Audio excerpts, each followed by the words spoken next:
The Pacific. Late 1944. Night folds over a restless sea, the horizon swallowed in ink. The air hums with the low rhythmic thrum of engines, steady, unbroken, like the heartbeat of steel giants cutting through the dark. USS Iowa, the pride of the United States Navy, carves her path across black waters, her deck glistening under thin moonlight. Below the surface, silence reigns.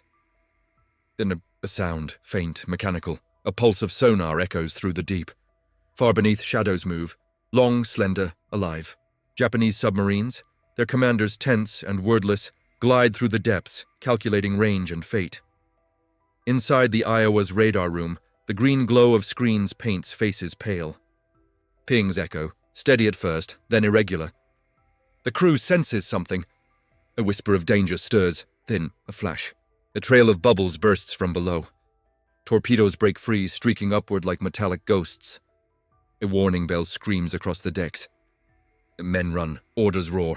The sea erupts, water and fire colliding in one violent instant, and amid the chaos, the Iowa holds steady, unaware that this was only the beginning. If this story resonated with you, please subscribe to the channel, like it, spread the word, and tell us where you're watching from. The Pacific War had entered its most decisive phase. By late 1943, Japan's empire was shrinking, its outer island fortresses crushed beneath relentless American firepower. From the Solomons to the Gilberts, the once invincible Imperial Navy was bleeding. And with each defeat, the ocean that had once been Japan's shield became its grave. The United States, by contrast, was ascendant. Shipyards on both coasts roared day and night, launching new destroyers, carriers, and cruisers faster than Japan could sink them. American naval dominance was no longer a goal, it was a fact. Radar, sonar, and industrial power had turned the U.S. Navy into a mechanized leviathan. But in the chaos of these shifting tides, one weapon of Japan still lurked with silent menace: the submarine. No longer able to match American carrier groups in open battle, the Japanese Navy turned beneath the waves, seeking to wound the giant from below. Their doctrine changed. Once proud surface fleets gave way to undersea hunters. Submarines became the Empire's last hope of striking terror into the U.S. Navy's vast Pacific armadas. By 1944, Japanese admirals realized that traditional fleet engagements, like Midway or the Philippine Sea, would only end in ruin. Instead, the undersea war became their shadow campaign.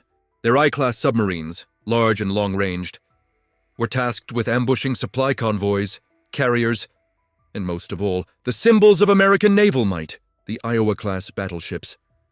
The Iowa-class represented something almost mythical. Conceived before the war, but perfected during it, these battleships were unlike anything afloat. Sleek and elongated, their hulls could slice through the Pacific at over 33 knots, faster than any battleship in history.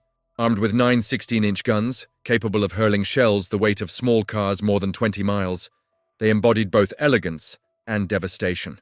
Their very presence on the horizon sent messages of power and inevitability. To the Japanese, these were not merely war machines. They were floating fortresses, the pinnacle of industrial supremacy. To destroy even one would shake American morale and restore some measure of balance to the war at sea. Early encounters set the stage. In late 1943, as the Iowa sailed escort duty for Carrier Task Force 38 near the Marshalls, sonar operators picked up faint contacts, fleeting, ghost-like. Submarines had been trailing them. Depth charges were dropped, oil slicks rose, but few wrecks were confirmed. The unseen enemy was learning, watching, adapting. American intelligence noticed the pattern. Japanese radio transmissions hinted at coordinated submarine patrol lines. Wolf packs, inspired by German tactics in the Atlantic. The Imperial Navy's undersea fleet was trying to form invisible picket lines along American invasion routes, waiting for opportunities. The Pacific was vast, but even its immensity could not hide everything. Allied codebreakers at Pearl Harbor, operating under the now legendary Magic intercept program, were decrypting fragments of Japanese communications. The signs pointed toward a renewed submarine push across the Marianas and Philippine waters, the same regions where the Iowa and her sister ships would soon be operating. By early 1944, the U.S. Navy's commanders were alert but confident. The Iowa and New Jersey were not just battleships. They were guardians of the carrier task forces, meant to absorb punishment, deliver retribution, and protect the delicate but decisive striking arm of American air power. Behind their armor and engines lay a network of destroyer escorts, sonar-equipped planes, and fast attack craft. Yet beneath it all, tension simmered. Every sonar ping, every flicker on a radar screen could be a death sentence. The Japanese submarines were not easily dismissed. Many were large, with heavy torpedo loads and crews willing to die to deliver them. In the coming months, these two worlds, the swift steel colossi above and the silent predators below, would collide in a deadly game of patience and nerve. By mid-1944, the Imperial Japanese Navy's submarine force was a fraction of its pre-war strength, but its ambitions had only grown darker. With surface fleets shattered at the Philippine Sea, Tokyo turned to what remained, its long-range I-boats, massive, ocean-going vessels that could strike far from home. Among them were the Type B-1 and Type C classes, equipped not only with torpedoes but reconnaissance aircraft, capable of shadowing U.S. fleets. Yet even these formidable machines were no longer enough. The Imperial Navy needed a weapon that could match the fanaticism demanded by its leaders. Thus emerged the chiton, human-guided torpedoes, piloted by young officers trained for one mission only, to die. From secret bases in Japan and Truk, these underwater weapons were deployed alongside conventional submarines. Their mission, target America's heart of naval power, the carrier and battleship task groups advancing westward. To destroy a ship like Iowa would be more than victory. It would be vengeance. Admiral William Bull Halsey and Admiral Raymond Spruance understood the threat. Both men had faced Japan's tenacity before. Under their command, the Iowa and New Jersey served as fast battleship escorts to the carrier forces of Task Force 38 and 58, the Hammer of the Pacific. Their speed made them ideal guardians, able to maneuver with carriers while outgunning anything afloat. But Halsey's aggressive tactics often drew him into peril. The closer American fleets came to Japan's island strongholds, the more desperate the enemy became. Radio intelligence, intercepted through the Ultra network, began to show increased submarine transmissions near the Luzon. Strait and Philippine Sea. Something was forming beneath the surface. Throughout September and October 1944, Allied codebreakers picked up Japanese orders referencing Operation Shogo, Japan's last major counteroffensive. Within it lay hidden instructions for an undersea element, a coordinated submarine ambush intended to cripple U.S. capital ships as they approached. Elati destroyer pickets began sweeping ahead of the main fleet. In sonar pulses rolled across the waves. In several instances, contacts appeared briefly, then vanished. The enemy was out there, patient and calculating. On October 14th, radio intercepts confirmed multiple I-boats moving toward the expected route of Task Force 38. Among them, I-36, I-47, and I-58, all veterans of deep-sea patrols, each carrying not only torpedoes but new chiton weapons. The stage was being set for a silent confrontation that few aboard the Iowa could imagine.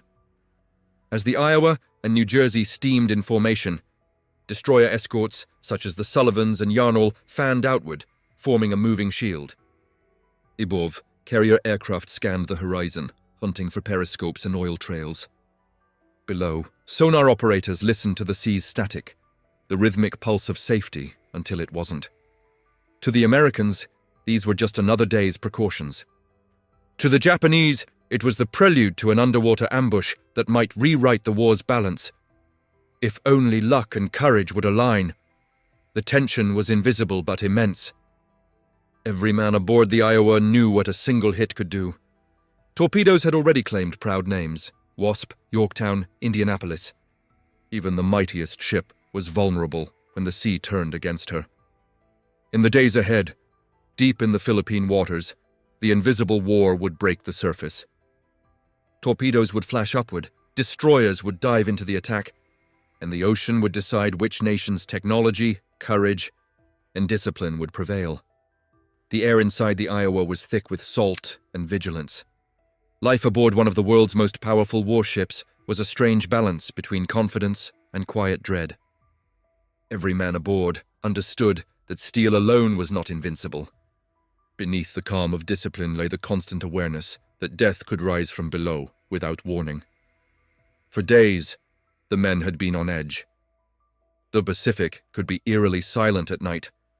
Only the hum of turbines and the distant hiss of waves against the hull broke the stillness. Down in the radar and sonar rooms, sailors sat hunched over their consoles. The dim green glow of cathode screens washing over faces drawn tight with fatigue. The ping of sonar, steady, mechanical, hypnotic, became the rhythm of existence. Each echo that returned from the depths was a question. Friend or foe? Many times it was nothing. A school of fish, a drifting object, a phantom. But when the sound changed, a sharper pulse, an irregular bounce, the room would tense instantly. The sonar man's hand would freeze. The officer of the watch would lean in, and the calm professionalism drilled into every crewman would harden into readiness. Above deck, life continued under strict routine. Gunners cleaned barrels that had fired thousands of pounds of metal across miles of sea. Lookouts scanned horizons through binoculars that shimmered with salt. The ship's galley worked without pause, coffee and ration tins fueling men who lived between alarms.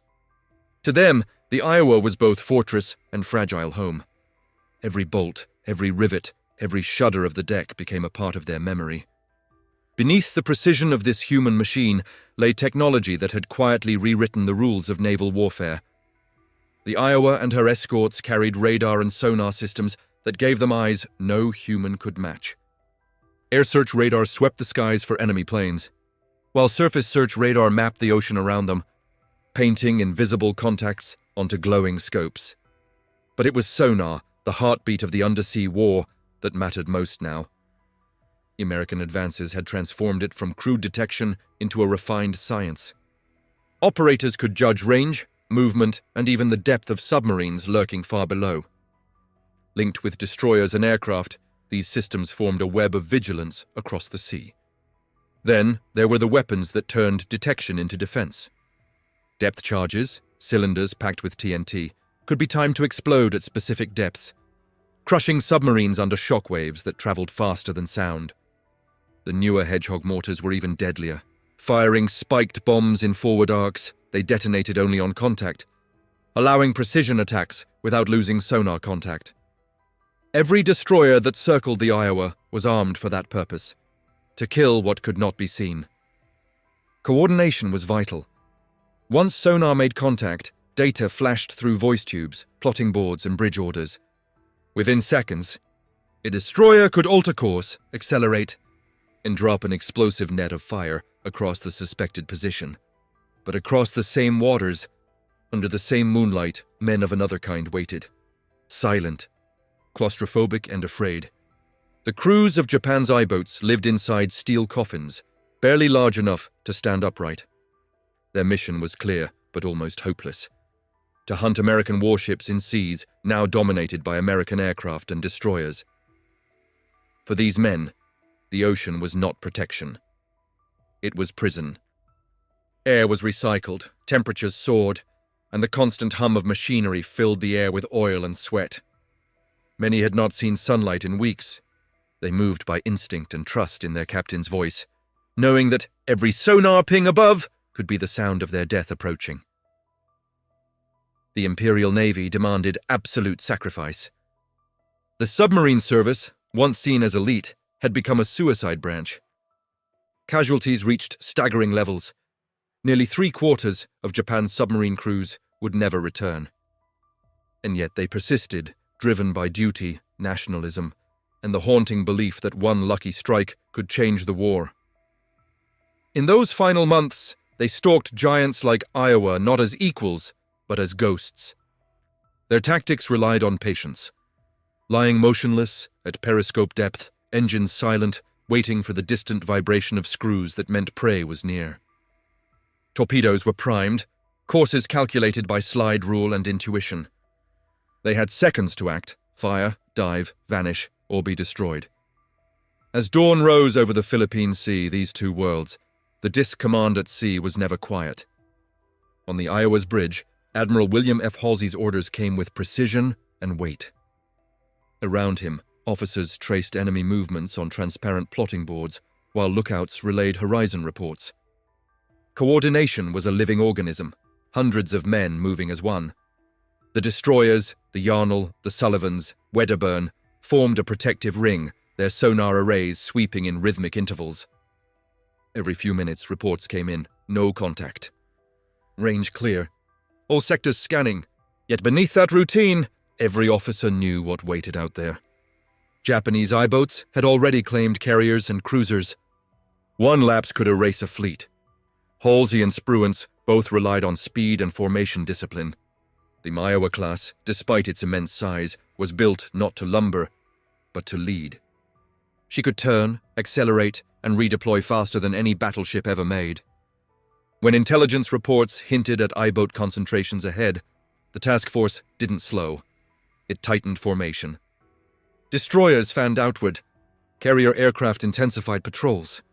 The ocean became a chessboard in motion, with human lives as pieces.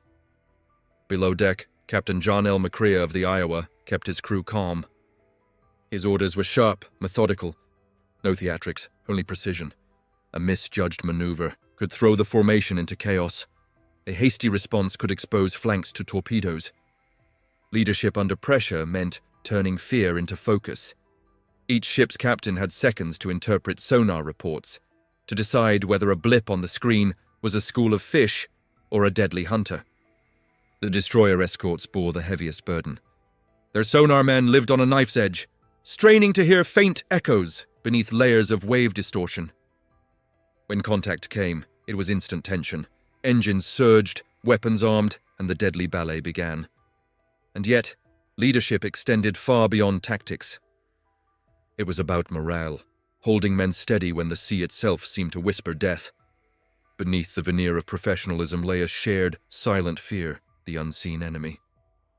Every sailor who had heard the hollow boom of a torpedo detonation knew it could come again at any time. Psychologically, submarine warfare was pure terror. There were no visible fronts, no enemy faces, only sound and instinct. For the Americans above, the fear came from below. For the Japanese beneath, it came from above. The relentless pinging that meant they'd been found.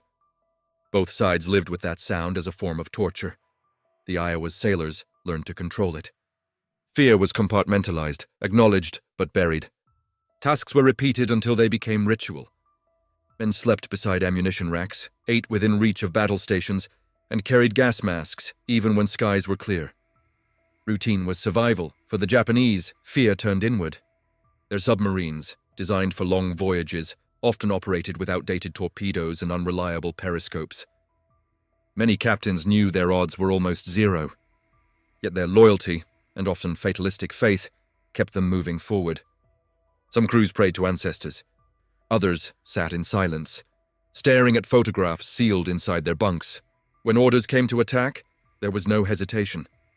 Tactically, the Iowa had advantages no battleship before her ever possessed. Her speed allowed her to outrun danger zones. Her guns, though built for surface combat, could unleash devastation on any surface submarine. Radar integration with destroyer escorts created a seamless response network. When sonar contact was confirmed, orders rippled instantly. Destroyers, move in. Iowa maintained speed. Aircraft, eyes on sector. The system was cold, efficient, and lethal.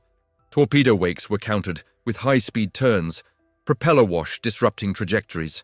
Depth charges thundered in patterns, pounding the sea into chaos. This fusion of human instinct, technology, and disciplined leadership transformed the Iowa class into more than a ship. It was a moving fortress of coordination. Each engagement became a test, not of brute power, but of timing, trust, and endurance. In those tense moments before contact, the ocean itself seemed to hold its breath. A flicker on sonar, a whispered order, a flash of spray, and then violence. The Philippine Sea, November 1944.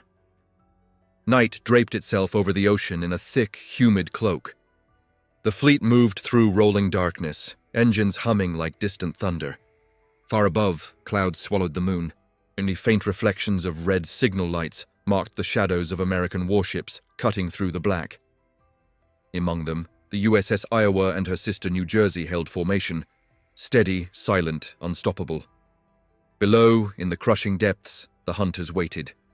3 Japanese submarines, I-36, I-47, and I-58, crept through the cold void, their captains hunched over plotting tables, sweat beading beneath dim red lights. Their orders were clear: attack the American task group, cripple the giants, and turn the tide of humiliation. Each vessel carried a mixture of conventional torpedoes and new weapons. Caton, human-guided torpedoes piloted by men ready to die. In the narrow confines of I-36, Captain Nishino scowled at his instruments. Sonar pings echoed faintly through the hull. Too close. He raised the periscope. Through the scope's trembling lens, dark shapes appeared, colossal silhouettes against the faint phosphorescence of the sea. The Americans were here. The Iowa's outline loomed like a mountain in motion. "Prepare to fire," he whispered. The order moved through the submarine in quiet waves. Valves hissed. Men clutched amulets, muttering short prayers to ancestors. At 21:37 hours, the first torpedo broke free. Then another. And another. Trails of bubbles raced toward the American line, invisible in the black water but deadly in their silence. On the Iowa's radar deck, a faint contact appeared, an unnatural ripple ahead of the destroyer screen. Seconds later, sonar confirmed multiple underwater tracks converging fast. The calm of the bridge shattered. Klaxons howled. "Submarine contact!" "Bearing 175. "Torpedoes in the water!" The Iowa's engines roared as her helmsman threw the wheel. The entire 45,000-ton ship leaned hard, slicing through the dark sea in a desperate, precise arc. Destroyers peeled away from formation, the Sullivans, Yarnall, and Wedderburn darting into the black. Sonar pulses echoed like heartbeats. The first torpedo wake broke the surface, slicing toward Iowa's port bow. A split second later, a geyser erupted, a near miss. Spray slammed across the deck as men ducked, clutching rails slick with salt. Another torpedo streaked by, its wake flashing white in the darkness. Iowa, evasive. "All ahead, flank!" The ship surged forward. The destroyers counterattacked. Depth charges rolled off their sterns, dropping into the black with hollow thuds before erupting in roaring pillars of foam. The night sky lit with fire. Below, inside I-47 chaos. The submarine shuddered under the shock waves. Lights flickered. A gauge shattered. The crew screamed as seawater burst through a ruptured pipe. The captain shouted for silence. "Dive! Deeper!" But another explosion hammered the hull. At 21:49, aircraft from the carrier Essex joined the hunt. Radar-equipped Avengers swooped low, releasing flares that turned night into a flickering daylight. White fire reflected off the ocean, revealing torpedo wakes and the violent churn of exploding charges. The Iowa's gunners opened up, not against the sea, but against the surface itself. Believing a periscope had surfaced, they fired bursts from 40mm Bofors cannons. The tracers skipping across waves like fireflies gone mad. For nearly 30 minutes, the battle became chaos layered upon discipline. Orders roared through headsets. Sonar men reported bearings. Depth charge crews worked in rhythm, load, set, drop. Each explosion echoed, like the hammer of the gods, pounding the sea with mechanical fury. At 22:12, I-47 surfaced briefly, her hull torn and smoking. Destroyers Wedderburn and the Sullivans charged in, guns flashing. Shells ripped through the conning tower. The submarine rolled, her bow lifting once before she plunged into darkness for good. The men aboard Iowa watched from the decks, silent, awestruck. The ocean swallowed the enemy whole. Then came more contact. Sonar picked up a second target, I-58, closing in from the southwest. The attack wasn't over. It had just begun. At 22:40 hours, the I-58 crept into firing position. Her captain, Mochitsura Hashimoto, studied his instruments with frozen calm. He had stalked American fleets before. He knew the cost of hesitation. Ahead of him, the faint echoes of explosions told a grim story. Comrades lost, sea boiling with death. But duty demanded he press on. Inside the steel hull, 6 chitin pilots waited in their cramped chambers, ready to launch. Each man wore a headband marked with the rising sun, symbols of devotion and doom. Their breathing was shallow, eyes fixed on the small viewing ports before them. They would steer their torpedoes by hand into whatever they could reach, target confirmed. Large ship, bearing 180. Hashimoto steadied his hand. Fire 1. Fire 2. At 22:43, the last salvo of the night thundered from beneath the waves. On Iowa's sonar deck, the operators shouted over each other. Multiple contacts! Closing fast! The bridge reacted instantly. Hard to starboard! Launch flares! The ship swung hard, waves crashing across the bow. Above, carrier aircraft dropped parachute flares, illuminating the sea in haunting orange glow. For an instant, the ocean looked alive. Glowing, shifting, revealing trails of bubbles slicing straight toward Iowa's hull. The first torpedo missed by meters, detonating harmlessly in her wake. The second veered off course, disrupted by turbulence. The third struck a destroyer screen, exploding near the Sullivan's stern. The smaller ship shuddered but held steady, guns still thundering. Within seconds, Iowa's escort group counterattacked with fury. Wedderburn dove toward the origin of the torpedoes, sonar echoing loud and clear. Bearing confirmed. Fire pattern Delta. Depth charges fell in perfect sequence. 1 every 2 seconds, a relentless chain of thunder. The sea convulsed as explosions tore through the depths. At 22:55, a column of flame erupted far astern. Debris broke the surface, twisted metal, oil, shattered wood. Then came silence. Hashimoto's I-58 had escaped, barely. His attack had failed. The ocean closed again over the battlefield, littered with oil slicks and drifting wreckage. The sea, vast and indifferent, erased the evidence of fury in minutes. By midnight, the American task group reformed. The Iowa's crew moved among the decks, exhausted, eyes wide, clothes soaked in salt and sweat. Yet the ship was unscathed. Not a single shell, not a single torpedo had pierced her armor. Captain McCrea stood on the bridge, watching the glow fade from the horizon. The night smelled of fuel and fire, but also of triumph. Below him, men began to speak in low voices, not boastful but relieved. Some prayed. Others simply stared into the black water, thinking of those who hadn't surfaced. On the destroyers, crews recovered fragments of debris. Confirmation kills for I-47 and possibly I-36. The Japanese submarine force had gambled everything on that ambush, and they had lost. What remained of the enemy fleet would spend the next weeks scattered, hunted, and destroyed. Their last great effort against the Iowa class had ended in silence beneath the waves. In the morning light, the fleet sailed onward. The Pacific was calm again, as though the night's violence had never happened. The sun glinted off Iowa's massive guns, her hull unmarred. To the men aboard, she was no longer just a ship. She was a survivor, proof that discipline and design could master chaos itself. Admiral Halsey sent a brief report to headquarters. Enemy submarines destroyed. Task force intact. Proceeding with operations. That night, sailors slept for the first time in days. The sea rocked them gently, a lullaby born from exhaustion and relief. Above deck, the stars returned, reflected on calm waters that only hours before had burned with fire. The ambush had failed. The ocean belonged once again to the giants of steel. By dawn, the Philippine Sea was eerily calm again. The smoke that had hung over the waves dissolved into a soft gray haze, leaving behind nothing but oil slicks and scattered debris. For the men aboard the USS Iowa and her escorts, the quiet felt almost unreal, as if the ocean itself was pretending nothing had happened. But the reports arriving over the next few days told a different story. Japan's submarine fleet had taken a devastating blow. The coordinated night assault, meant to cripple the American task group, had ended in disaster. 2 submarines confirmed sunk, 1 severely damaged, and the rest scattered in retreat. It was a loss Japan could not afford to replace. By late 1944, the Imperial Navy's once proud submarine arm was a shadow of its former self. Only a handful of boats remained operational, most assigned to desperate transport missions rather than combat. The strategy of ambush and attrition, once envisioned to bleed the US fleet, had failed utterly.